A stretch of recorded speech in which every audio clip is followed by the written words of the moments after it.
I can't help but wonder if the Palisades fires, could they be more than just a natural disaster? Come on, we're a week away from Donald Trump getting into office, and he's issuing his final warnings while Karen Bass and Gavin Newsom shed a spotlight for this tense California press conference that we're going to get into in a minute. But first, I want y'all to see this video, the most insane video of the Pacific Palisades fire you've ever seen. In addition to that, you're going to be watching residents record water rushing down the street.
Need this water for the fire? This is crazy. Holy shit. So I wonder how it's shrinking. Were they? Yeah, so they got under the asphalt there, it looks like, and found what I'm guessing is like some sort of water main swamp or something.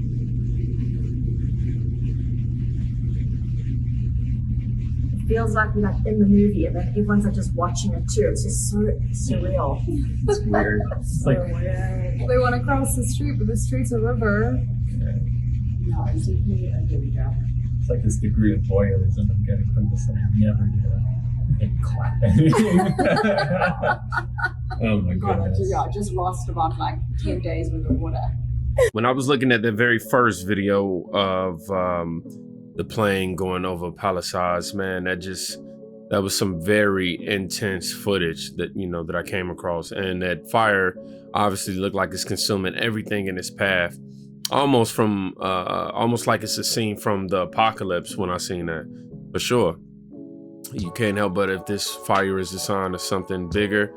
Obviously, we wonder what about the tragic coincidence of it all, given Gavin Newsom's knowledge prior to it happening, and the measures that could have been taken to prevent this. And then some are thinking these could be this fire can somehow be a distraction from something else, which I think is somehow definitely insensitive, considering people definitely lost their homes and all that. But I'm still just taken back, y'all. Just give me a second right here. I know I'm supposed to be in front of this, but that just threw me off, watching that water just flow through them streets like that, and knowing what's happening with the fires and wondering the logistics behind why they're able to get that fire hydrant going and why we got fires every week. I don't know. The public frustration was definitely clearing it though. We've been seeing videos of celebrities come out and speak about this and all that. It's just very, very, very tragic to see all this take place and unfold right before us in front of our eyes. Now, I want y'all to see this before and after the wildfires in Palisades, California. I'm just sitting here looking at all this footage, and it's genuinely like something off out of a movie. Honestly, these before and after pictures are horrendous. Only makes you question what preventative measures could have been taken to slow down some of this damage on Gavin Newsom, Karen Bass. And Gavin Newsom is spending his time blaming Donald Trump and pointing his finger at Donald Trump. Karen Bass is being framed as she's being attacked because of she's a black woman and it's her race, the issue and all that. They talking about climate change, everything but accountability. That's what's taking place right now. And again, Donald Trump warned Gavin Newsom about everything that was about having water in the reservoirs prior to events like this. And He told him multiple times about how that he needs to prepare for something like this, and he ignored all those warnings. Newsom, that is. And now he's somehow like, oh my God, Trump, you need to come down here and check it out for yourself. Dog, you ain't fooling nobody. But of course, everything is Donald Trump's fault, and it's extending to Elon Musk. Colin Rugg wrote MSNBC's, okay, I'm lying, it's MSNBC's, Jen Psaki, I don't know how you say her name, does a deep dive into leadership issues. I'm gonna start butchering names just so y'all can be like, oh my gosh, I hate the way he says his names. I guess I don't have to try to do that, right? But anyhow, Jen does a deep dive into leadership issues surrounding the California fires, finding that Elon Musk and Donald Trump are largely to blame. Good work, Jen. Wow, it took you a while to figure this out. Musk, who left California years ago, and Trump, who has condemned California leadership for years, are the real ones who should be criticized for their misinformation, according to Jen. The misinformation host accused the two men of spreading misinformation as she tried her best to defend California's liberal leadership. They never learn. And with these fires still burning, we are facing important questions about how to mitigate and prevent disasters like this in the future. Fact is, leaders will need to confront a very complicated and challenging reality moving forward. But right now, that is not exactly what is happening. Instead, Donald Trump and his allies are injecting half-truths, misinformation, and flat-out lies in some cases in order to score a version of political points, I suppose. We saw something similar play out just this past October in the aftermath of Hurricanes Helene and Milton, when Trump repeatedly lied about FEMA spending disaster relief funds on migrants, which didn't happen. What? Are you serious? That is a blatant lie. Are you kidding me? Did you not see how they handled those hurricanes and had no money for the victims of those hurricanes and those natural disasters, but had all the money in the world to fund illegals? Bro, come on. Wow. That right there pissed me off. Also baselessly claiming that the Biden administration was absent and incompetent in delivering aid, despite what elected officials of both parties on the ground said. Those lies were then spread and amplified by the richest man in the world on the social media site that he owns.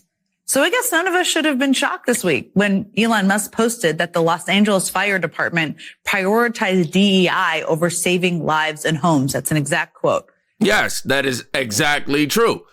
That appeared to be a disgusting dig at the city's fire chief, Kristen Crowley, who has served in the department for decades, rising through the ranks to become the first female and LGBTQ fire chief in LA's history.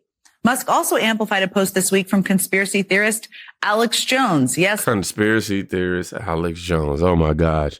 Y'all gonna have to suffer through the rest of this for y'all self. Yeah, I'm about to get off the screen. It's gonna be a pause fest if I stay up on this thing, bro. That guy is still around. Alex Jones wrote that Los Angeles fires are part of a larger globalist plot to wage economic warfare and deindustrialize the United States before triggering total collapse. I mean, not sure that guy's okay. Musk responded to that post by writing, true. Yes, just to repeat here. That's just the richest man in the world and the best friend of the incoming president confirming to his 200 million followers that he thinks the devastating wildfires are a part of a globalist plot.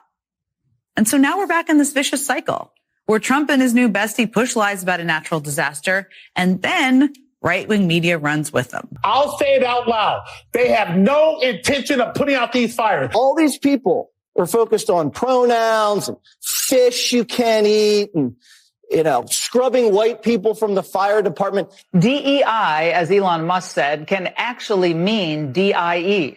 In the events like this, you sort of look, well, is it on purpose? I can make all kinds of horrible theories up in my head, conspiracy theories and everything else, but It just seemed a little convenient that there was no water and and that the wind conditions were right and that there are people ready and willing and able to start fires. And are they commissioned to do so, or are they just acting on their own volition? I don't know. That's a conspiracy theorist playing it all out on TV and nobody questioning him. Basically, while Californians are fleeing for their lives, literally to save their lives, you got Jen out here in MSNBC or MSNBS, I'm sorry, hard at work and pinning all this on Donald Trump and Elon Musk. It's always Donald Trump's and Elon Musk's fault, bro. Always. They're saying Gavin Newsom's critique of the evacuation process was harsh, calling it a joke. This shows a rift in his leadership, for sure, because California State Rep Bill Asaley, calls for Governor Newsom to resign. Yes, he wants the man to resign. How about you? I'm pretty sure I do think that man needs to go. And his critiques are just frivolous, and they're all just aimed at Donald Trump being to blame. And what's up with this whole fight? What's up with why we got the fire hydrant in the beginning, but they don't have no water? Like, how will LA regain public trust after this whole hydrant fiasco with Gavin Newsom and Karen Bass? Like, I don't get it, man. But anyhow, Bill Asaley, let you take it away. Here it goes. I'm calling on Gavin Newsom to resign. I mean, we can make it official. I mean, I feel like it's almost unsaid now. The guy is wholly unfit for this position. Look at the budget. A budget's a reflection of your priorities. We're spending barely $200 million on wildfire prevention, which is an 80% cut from a few years ago. We're spending $5 billion a year on illegal immigrant healthcare. That's what they care about, Larry. They care about illegal aliens. They care about bullet trains to nowhere. They don't care about preventing wildfires or fighting fires. It's not a sexy issue for them. So he needs to go. Karen Bass needs to go. How the hell do you fly out of the state when you know you're going to have an extreme weather event in a dry season in your city? How the hell do you go out of town? And then she says, "Oh, I was in contact. I was on the phone." We don't want a mayor working remotely. She needs to be there in the city with the people. I mean, she's a joke. What a shame, man. Newsom, we're spending $50 million to fight Trump and protect illegals. DeSantis, excuse me, we're going to do everything to help Trump with deportation and enforcing immigration laws. Leadership matters. Now, this headline came out today. Gavin Newsom and California Democrats reached $50 million deal to Trump-proof the state. The first of its kind agreement would fund litigation against the incoming White House and protect against a potential mass deportation of immigrants, bro. Leadership matters. Elections have consequences, as Liz of TikTok noted. Right here, we have Ron DeSantis actually speaking on this, so it's going to give him the flow. Have a respite. State and local officials in Florida must help the Trump administration enforce our nation's immigration laws. And we are going to need, in order to do that effectively, we are going to need legislation to impose additional duties on local officials and provide funding for those local officials. There also needs to be measures to hold people accountable who are violating our anti-sanctuary policies. And then Florida needs to make sure that we don't have any lingering incentives for people to come into our state illegally. So therefore, I'm going to call the legislature into special session starting the week of January 27th. We have the next president taking office January 20th. We anticipate executive orders to be issued immediately after the swearing in and the inaugural address. We're going to have some time to process to make sure we're doing what we need to do, but then we need to act, and we need to act quickly. We don't have time to waste. The American people spoke very clearly of all the issues out there, and there were a lot of very important issues. This issue of the border and illegal immigration was one of the top issues in the 2024 election, and has been one of the top issues that we've had in this country for many, many years. What a shame, man. One is working to destroy, one is working to maintain and help continue everything in the evolution state. But the RNC research just posted, while Los Angeles burns, Governor Newsom's special session to Trump-proof California is underway in Sacramento. This just furthering the idea that they really are trying to rally against Donald Trump, essentially. While Los Angeles burns, Governor Newsom's special session to Trump-proof California is underway in Sacramento, drawing ire from Assembly Republicans and Vince Fong alike. The state legislature and the Democrats that control it, they've decided that spending money to sue an incoming administration was better than preparing for future fires and dealing with the fires currently at hand. That is not only tone deaf, but just the clearest example of misplaced priorities by this governor and the supermajority in Sacramento. Man, their priorities was misplaced. Their priorities were misplaced from the jump, simply because they had this information prior, didn't do anything with it, and boom, here we are. So no, man, they're incompetent. Not only that, right here, lives a TikTok post that LA Mayor Karen Bass stripped $17 million in funding from the fire department, but gave 14,000. Yeah, 14,000. Was it 14 million or 14,000? It just says $14,010 to the gay man's chorus who do drag shows to celebrate Pride Month. Your tax dollars are funding this. So what is this right here? Budget appropriation. Okay, so okay, yeah, you see it right there. $14,010. And they're calling for her to be removed. Karen Bass, that is. Now, somebody wrote, Wall Street Apes, wrote, they can't believe that this is real. The FEMA administrator, how you say that? Deanne Criswell speaks about California's handling of the Los Angeles Pacific Palisades fire. Now let's go ahead and hear this reporter real quick. I don't want to just read the quotes. I'd rather just let her say what she has to say. I'll fast forward it too, because I know. Do you have a sense at this point why the area was so unprepared? I think that they were very prepared. This is something that they are very used to. They fight fires all the time, but they have never seen 100-mile-an-hour winds that are fueling the fire. And those winds and that weather condition is what really impacts, where this fire is going to go, but more importantly, how they're able to try to contain it in those first few hours and days. And because it was in such a populated area, it just makes it that much more challenging to be able to get in there and secure the perimeter, but as well try to save as many homes as possible. Yeah, I heard her say that too. Very well prepared for it. Very well prepared for this, huh? Wow. These wildfires, man. I'll say that the public's demand for better management and accountability is louder than ever right now. Gavin Newsom, Karen Bass, y'all definitely have some consequences that should be sent your way.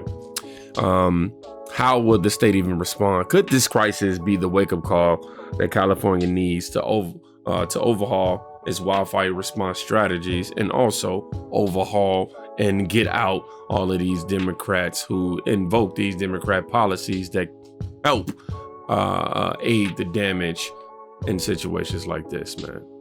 God bless America.